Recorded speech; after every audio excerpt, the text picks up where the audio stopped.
ఇప్పటికైనా ఈ వాస్తవాలను గమనించి పెద్దలు రాధాకృష్ణ గారు ఇప్పటికైనా మీ మీద గౌరవం ఉంది మాకు, ఇప్పటికైనా రాసిన కథనాలన్నీ తప్పుడని వాటిని తిరిగి ప్రపంచానికి తెలంగాణ ప్రజలు తెలియజేస్తారని నేను ఆశిస్తా ఉన్నాను. అలా జరగనప్పుడు నా పరువు ప్రతిష్టలకు భంగం కలిగేటట్టుగా 40 ఏళ్లుగా నేను పోగేసుకున్నటువంటి క్యారెక్టర్ అసాసినేషన్ చేశారు మీరు. ఇది తగదండి మీకు,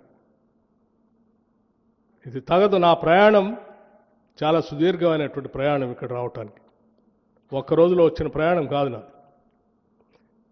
ఎన్నో కష్ట నష్టాలు కోర్చి, ఎన్నో వ్యయ ప్రయాసాలు కోర్చి, ఎన్నో ఒత్తిళ్లను తట్టుకొని నేను ఎడదాకా వచ్చాను. ఆ వచ్చింది ఒక లక్ష్యం కోసం, ఒక సంకల్పం కోసం. నేను ఇటువంటి చిల్లర పనుల కోసం రాలేదు, చిల్లర కార్యకలాపాల కోసం రాలేదు. నాకు వేరే ఉన్నతమైనటువంటి ఆలోచనలు, భావాలు ఉన్నాయి. వాటిని అమలు చేసుకుంటూ పోవాలి. కాబట్టి నేను మీకు స్పష్టంగా చెప్తా ఉన్నాను, నేను పోగేసుకున్న నా వ్యక్తిత్వాన్ని నువ్వు ఒక్క రోజుతో, ఒక్క కలంతో రాస్తా అంటే నేను చూస్తూ ఊరుకోవటానికి సిద్ధంగా లేదు. దయచేసి ఇప్పటికైనా మీరు, నేను వ్యక్తిగతంగా అడుగుతా ఉన్నాను, ఈ రాష్ట్ర ఉప ముఖ్యమంత్రిగా అడుగుతా ఉన్నాను మిమ్మల్ని,